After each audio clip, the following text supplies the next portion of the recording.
আসসালামু আলাইকুম আমার প্রিয় ভিউয়ার্স আপু ও ভাইয়ারা, আমি সাথী রেসিপি হাউস চ্যানেল থেকে সাথী বলছি।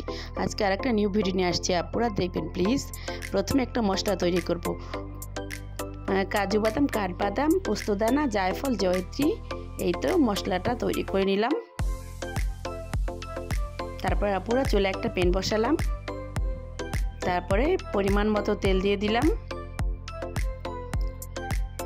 আপুরা আমার রেসিপিটা ভালো লাগলে একটা সাবস্ক্রাইব দিন প্লিজ। তারপরে আপুরা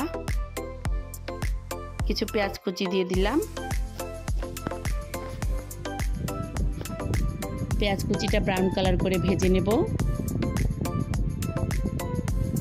আপুরা আমার রেসিপিটা খুবই টেস্টি। এই রেসিপিটা দিয়ে এক প্লেট ভাত অনায়াসে খেয়ে ফেলতে পারবেন। একদম আঙুল চেটে ফুটে খেতে খুবই ভালো লাগবে, হাতে লেগে থাকার মতো একটা। তারপরে একটু মশলা দিব, যেমন আদা রসুন বাটা, মরিচের গুঁড়ো আর লবণ দিয়ে ভালো করে কষিয়ে নেব।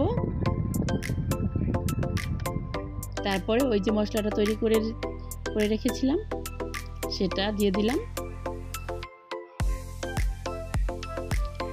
এখন একটু পানি দিয়ে দিলাম, দিয়ে ভালো করে মশলাটা কষিয়ে নেব।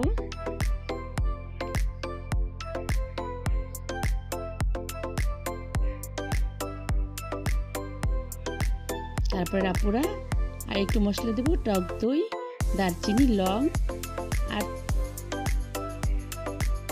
এলাচ দিয়ে ভালো করে মশলাটা কষিয়ে নেব আপুরা। তারপরে ভালো করে কষিয়ে নেব।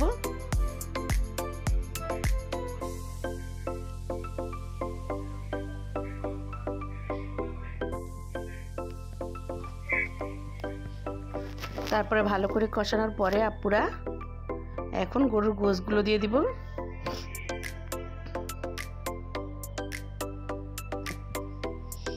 গরুর গোশটা দিয়ে এখন ভালো করে কষিয়ে নেব।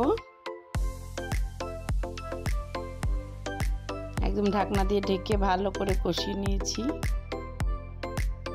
এখন পরিমাণ মতো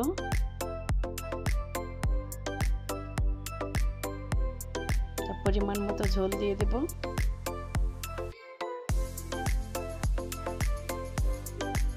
এই তো পরিমাণ মতো ঝোল দিয়ে দিব এখন।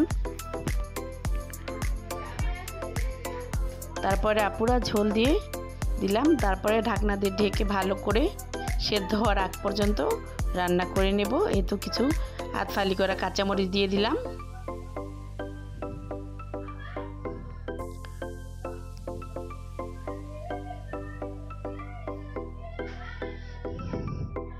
তারপরে এই তো আপুরা আমার প্রায়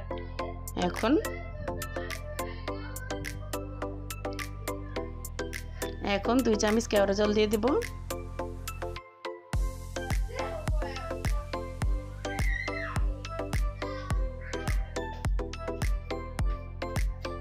তারপর পুরো একটা মশলা তৈরি করে নেব।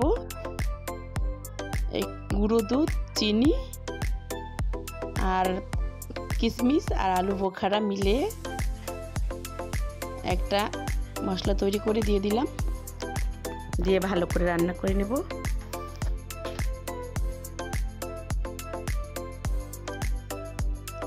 আসসালামু আলাইকুম আপুরা, আল্লাহ হাফেজ, ভালো থাকবেন।